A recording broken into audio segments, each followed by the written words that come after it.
Namaste. Ananda and recharging the Kundalini energy.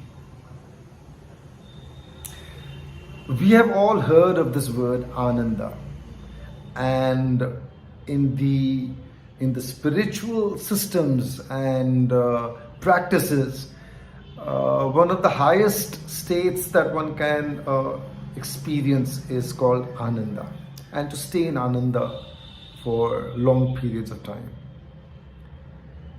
In fact, in India, many of our spiritual schools, they identify one's progress along the path of spirituality with the word Ananda. Vivek Ananda, very well known, and Sachidananda, Sarvananda, and so on. Many of the saints, many of the practitioners, and many of those who walk the path of spirituality, they use the word Ananda. They've used the word Ananda in their names.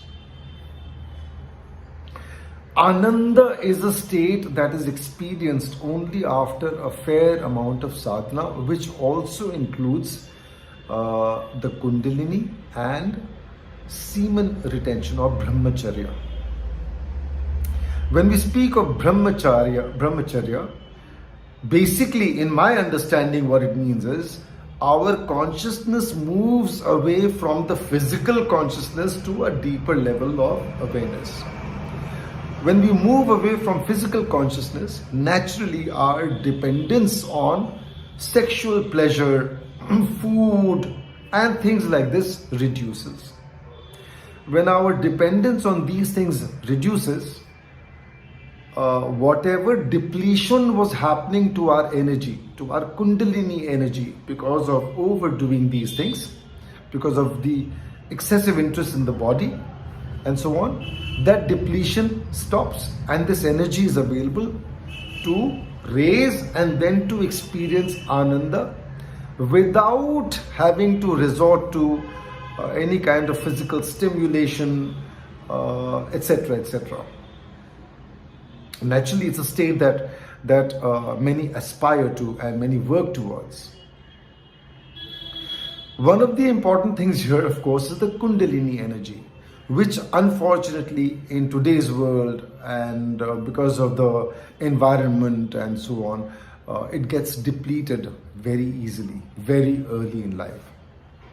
This Kundalini energy either needs to be recharged, and there aren't very many people who know how to do this recharging, and of course to access. When the Kundalini energy is depleted for any reason, naturally that means, in a sense, you can think of it as a tank or a petrol tank that has run out of fuel. In a car, in a vehicle, we can always top it up again. But what about in an individual? What about someone who's walking the path of spirituality and his Kundalini energy has depleted? What can he do? There are ways where one can recharge the Kundalini energy, but of course there has to be a fair amount of self-control required, which means one does not indulge in too much sexual activity, none if possible, but at least less than otherwise. Reduce the amount of leakage that happens because of sexual acts, etc. Conserve that energy, conserve the fluids, and recharge the Kundalini. There are breathwork techniques where you breathe in certain ways and it starts recharging your Kundalini energy. It starts becoming available to you in a bigger way than it has been available earlier. And if you're able to channel the energy up the spine, continue to channel the energy up the spine, it brings many benefits. Therefore, it is important that one is able to conserve the energy and use the energy for one's upliftment.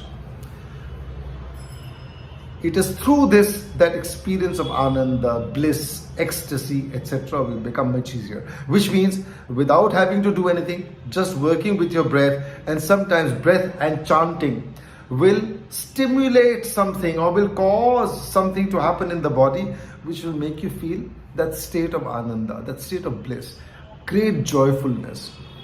And I wish you all good luck in your search for Ananda, bliss, ecstasy, but without having to deplete your Kundalini energy. Thank you. Namaste.